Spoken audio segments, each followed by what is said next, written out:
There. Today is March the 2nd. We have already breached the noon hour to the effect that now it is after 12 o'clock. I just got through leaving the YMCA over in Trenton, Tennessee. I'll see if you can't see it from way off over there on the other side of the bleachers. And while I was in there doing my exercise program, I got an opportunity to speaking to a brother Dennis that was at a church Sunday before last while I was attending, and me and him sat down and had ourselves a little conversation about some of the things that he had heard about me through the grapevine, because I had went to his church and filmed while he was preaching. I asked permission from one of the deacons if I could do that. He said go ahead, but according to this brother in Christ, he said, well, you didn't actually let us know that you was going to put it on Facebook or on YouTube platform pertaining to social media platform. You just only asked for permission to record it. I'm not going to get into all the details of the reason why that at first they felt like that they had been violated in some sort of a way. But we did have a conversation a while ago in expressing our feelings towards one another, and I basically told him, I said, well, Brother Dennis, the reason why that I didn't go this week, which would be yesterday, to your church services is because I was afraid that I would be jumped. He goes, what are you talking about, be jumped? And I go, well, I've been to so many churches to where once they found out a little bit about my baggage pertaining to my background, they immediately freaked out. And the next thing you know, they either had a U.S. Marshal or a sheriff or a sheriff's deputy or an FBI agent or some other authority figure that was there. And some of them has actually come in uniform towards wanting to make a big hullabaloo scene in regards to me going to their sanctuary and worshiping. I go, I can't help it that my past is my past. He goes, I understand that. He goes, I heard that you had made a threat to Bill Clinton in Bill Clinton's administration. I go, no, sir. I go, what the deal was, there was an alleged accusation about my life towards me threatening George Walter H. Bush's life up in Wheeling, West Virginia in 1991. And I explained to him that I had never, ever threatened any official in my entire life, especially a president or somebody that reached that criteria of being a president. And we talked about one of the people that come there, which was by the name of Nancy, about her gaining 400 pounds and supposedly being in a coma. I go, Brother Dennis, did you really want me to hurt that woman's feelings and tell her that the things that she was telling me that was unbelievable, and that I was going to basically sit there and tell her in the middle of church that she was a liar by telling me the things that she was telling me? I go, in her mind, she may have actually thought that she gained 400 pounds or got up to 400 pounds while being in a coma. I go, the next time I see her, I'm going to ask her if there's any way that she can validate her story through either paperwork or through a witness. But I'm not going to just point blank call somebody a liar while they're sitting there crying on my shoulder about their testimony about her being involved in a major coma, in addition to her being involved in a major accident that happened towards breaking her legs and messing herself up the way that she did. I go, I know for a fact that I seen her on the ground because she fell, because I helped to pick her up. I go, but all this other stuff, I don't know. I go, but I wasn't going to sit there and accuse the woman, the girl, of being a liar just because it sounded like an unbelievable story. I go, I wasn't going to do it. Now later on, if I get an opportunity and I can get with her and I can ask her a couple more questions. Miss Nancy, is there any way that you can prove this? Do you have any paperwork pertaining to you being in a coma for 3.5 months? Do you have any way of validating your story? And if she says no, then I'm going to take it with a grain of salt, and I'm going to say, yeah, right, she probably is convinced for some reason that she got up to 400 pounds, but whether or not she actually did or not, I don't know. And I'm just going to leave it at that. But I explained to Brother Dennis the reason why that I did not go to his church yesterday wasn't because I didn't like him, because I'm up here exercising with him 2 or 3 times a week. It wasn't because I didn't approve of the church or the covenant of the church or what the church stood for. It was the fact, number one, first of all, I'm a church surfer right now, going around from place to place to identify different methods and different ways of worshiping God, and who believes this and who believes that, and what's acceptable and what's not acceptable. And some churches say, but you got to do this, and some churches say that you got to do that. I go, it's kind of like to me, it's kind of like a search procedure towards looking at this one, looking at that one, understanding this one, understanding that one. And I go, I'm not trying to jeopardize anybody's privacy. I go, if you take and look at most any of Billy Graham's big crusades, whenever he's preaching, 99% of the time, they'll do a background overview, just to give the viewers an idea that's watching his program towards how many people are at the Billy Graham crusade.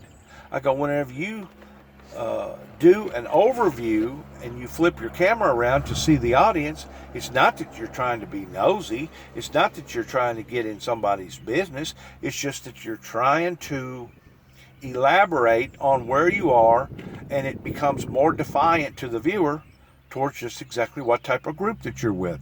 Are they all Jewish? Are they all black? Are they all white? Are they all Indian? Is it a big crowd? Is it a little crowd? Is it a smaller crowd? That's the only purpose for doing that. The same reason why that they done the overview shot whenever they was filming Billy Graham's crusades. I go, a matter of fact, if you'll look up pertaining to being a publisher in regards towards filming, that is part of the acceptable practices towards giving a overview towards where you're at. That way the viewer can understand more about your whole message. I go, now if I focused in on somebody that was praying, or if I was trying to get in somebody's business while they was praying, while they was going through, because there are certain things that does not need to be aired out into the eyes of the people pertaining to the altar and pertaining to the foot of the cross. I go, last night I was at a church in Tiptonville filming, once more using my camera as a data platform. The guy verbally let me know that he knew that I was filming and said it was all right in filming. But then there towards the last, he whispered in my ear if I didn't mind to put my camera away, because he was fixing to call altar call, and he didn't want nobody to feel inferior of coming to the altar, those who had never either had a relationship with God or those that needed to reestablish their relationship with God, if I didn't mind to put my camera away. And without hesitation, I put it away. Without hesitation. But whenever you walk into these churches that's already got a live Facebook stream going, then it's kind of contradictory of itself whenever you chastise somebody such as myself that's in there viewing the same message that you're already viewing out to the public to begin with. It's contradictory to itself. And I hope that people that hear this message can understand that. I am fixing, as I told Brother Dennis a while ago, I am fixing to get involved in a major research and dissect my material and put it on datum form.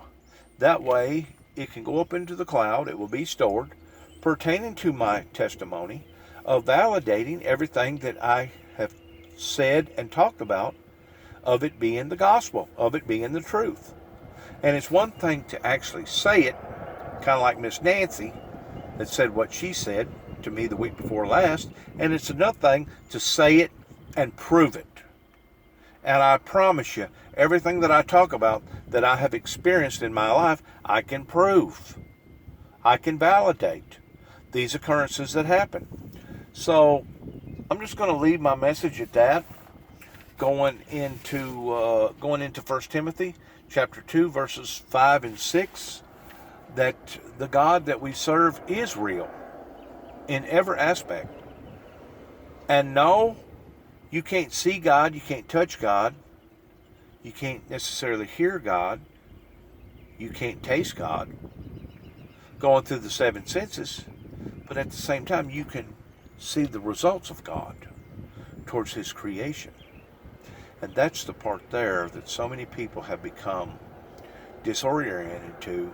That's the part there that so many people have become lax in understanding that yes, God is real. And if you're super sensitive to the Spirit, you can feel God. You can hear God. You can, in a sense, know through your mind's eye that God is real by knowing and by looking around and having various supernatural things that has happened to an individual's life that he or she knows that is true.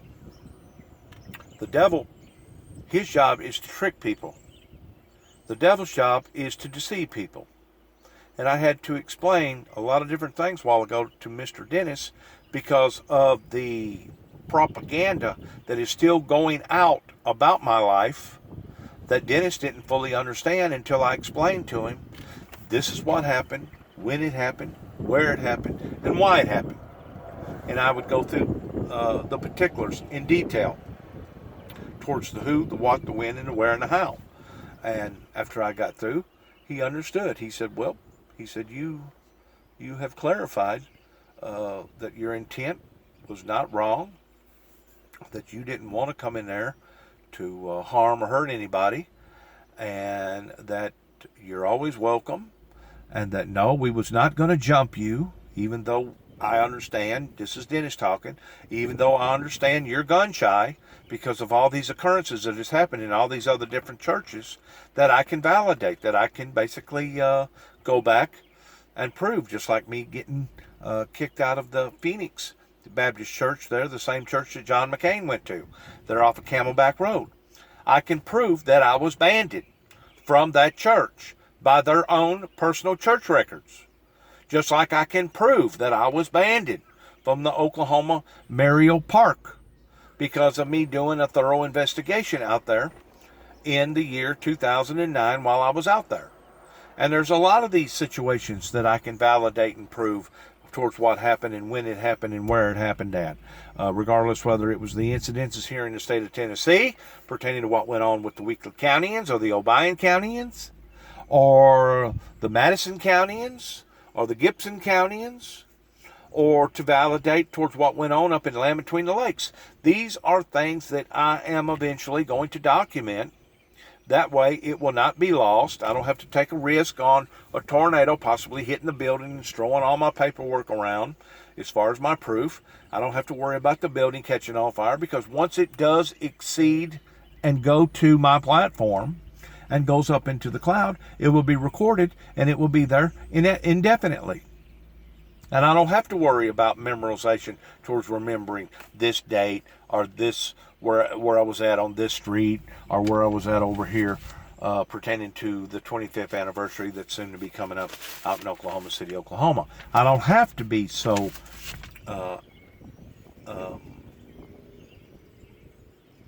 punctuant in remembering everything because I'll have proof and it will already be documented. I just wanted to say this in regards to Brother Dennis, the conversation that I had here at once more the YMCA